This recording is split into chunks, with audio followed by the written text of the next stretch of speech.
નમસ્કાર બાળ મિત્રો. શ્રી સરદાર પટેલ એજ્યુકેશન ઇન્સ્ટિટ્યૂટ સંચાલિત શ્રી ગગજીભાઈજી સુતરિયા પ્રાથમિક શાળામાં આપ દરેક બાળ મિત્રોનું હાર્દિક સ્વાગત છે.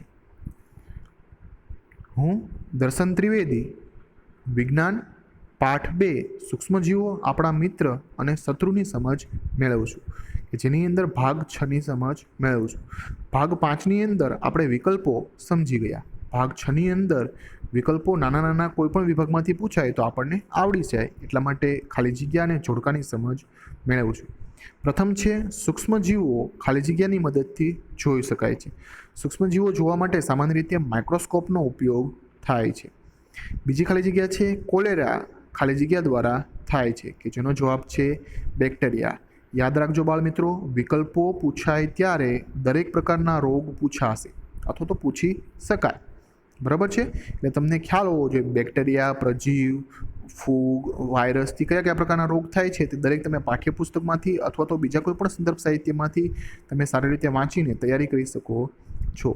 ત્રીજી ખાલી જગ્યા છે નીલ રેત લીલ વાતાવરણમાંથી ખાલી જગ્યાનું સ્થાપન સીધું જ કરે છે, જેમાંથી ભૂમિની ફળદ્રુપતા વધારો થાય છે, જેનો જવાબ છે નાઇટ્રોજન. ચોથું છે આલ્કોહોલનું ઉત્પાદન ઈસ્ટની મદદથી કરવામાં આવે છે. ફક્ત આલ્કોહોલ જ નહીં, જેટલી પણ વસ્તુ આથવામાં આવે તેની અંદર ઈસ્ટનો ઉપયોગ થાય છે. યતીશનો ય ઈસ્ટ. પાંચમી ખાલી જગ્યા છે મીઠાનો ઉપયોગ માંસની જાળવણી માટે કરવામાં આવે છે. સામાન્ય રીતે મીઠાનો ઉપયોગ ફક્ત માંસની જાળવણી કરવા માટે થાય છે? ના, એવું નથી. અથાણાની જાળવણી કરવા માટે પણ મીઠાનો ઉપયોગ થાય છે. પણ બનશે એવું કે નીચેના ભાગની અંદર વિકલ્પ જે રીતે આપવામાં આવેલા હશે કે જેથી તમે મીઠાનો ઉપયોગ ઝડપથી અને સરળતાથી લખી શકો. છઠ્ઠી ખાલી જગ્યા છે ઝાડા અને મેલેરિયા જેવા રોગ પ્રજીવથી થાય છે.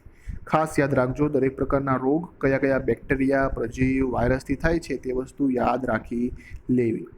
સાતમું છે ખાલી જગ્યા મનુષ્ય તેમજ ઢોરમાં થતો ગંભીર રોગ છે કે જેનો જવાબ આવે એન્થ્રેક્સ.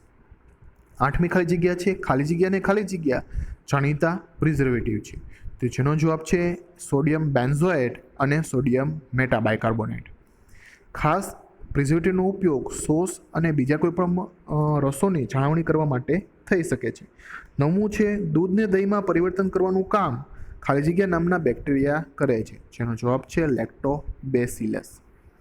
10મી ખાલી જગ્યા છે પાલતુ પ્રાણીઓ તેમજ મરઘાના સૂક્ષ્મજીવોનું સંક્રમણ રોકવા માટે પણ તેમના આહારમાં એન્ટીબાયોટિક્સ ભેળવવામાં આવે છે. એન્ટીબાયોટિક્સ અને એન્ટીબોડીમાં સામાન્ય તફાવત છે. એન્ટીબાયોટિક્સ કોને કહેવામાં આવે કે જ્યારે રોગ થાય પછી લેવામાં આવતી દવા, અને એન્ટીબોડી શું છે? એક પ્રકારની રસી. રોગ થાય જ નહીં, આપણે શરૂઆતથી જ તે સાવચેતી લઈ લઈએ. ગુજરાતીમાં કહેવાય છે કે પાણી પહેલાં પાળ બાંધી લેવી, એનું નામ એન્ટીબોડી અથવા તો એનું નામ રસી.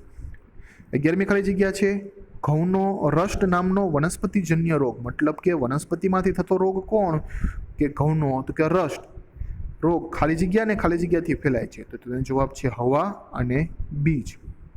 12મી ખાલી જગ્યા છે જામ, જેલી તથા ફળોના રસની જાળવણી ખાલી જગ્યા વડે કરવામાં આવે છે, જેનો જવાબ છે શર્કરા. ત્યારબાદ જોડકાની અંદર પ્રથમ જોડકું તેમાં પહેલું છે બેક્ટેરિયા કે જેનો જવાબ આવે છે કોલેરા કારક. ત્યારબાદ છે બીજો રાઇઝોબિયમ કે જેનો જવાબ આવે છે નાઇટ્રોજન સ્થાપન. ત્રીજું છે લેક્ટોબેસિલસ કે જેનો જવાબ આવે છે દહીં જમાવવા. હમણાં જ તે ખાલી જગ્યામાં આવી ગયું. ચોથું છે ઈસ્ટ કે જેનો જવાબ આવે છે બ્રેડનું બેકિંગ. મેં હમણાં જ કીધું કોઈ પણ વસ્તુ આથવા માટે ઈસ્ટનો ઉપયોગ થાય. પાંચમું છે પ્રજીવ કે જેનો જવાબ આવે છે મેલેરિયા કારક.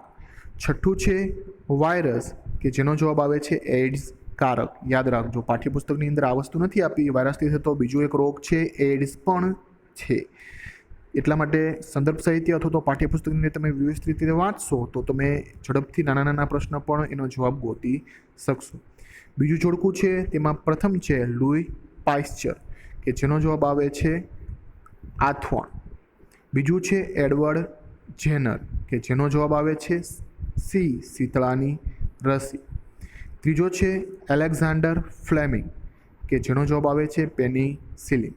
ખાસ યાદ રાખજો બાળ મિત્રો, આ દરેક વસ્તુ સ્વાધ્યાય પોથીમાં વ્યવસ્થિત રીતે લખી નાખજો અને તમે સ્વાધ્યાય પોથી જેટલા પાઠ ચાલે એટલા તમે પૂરી શકો છો.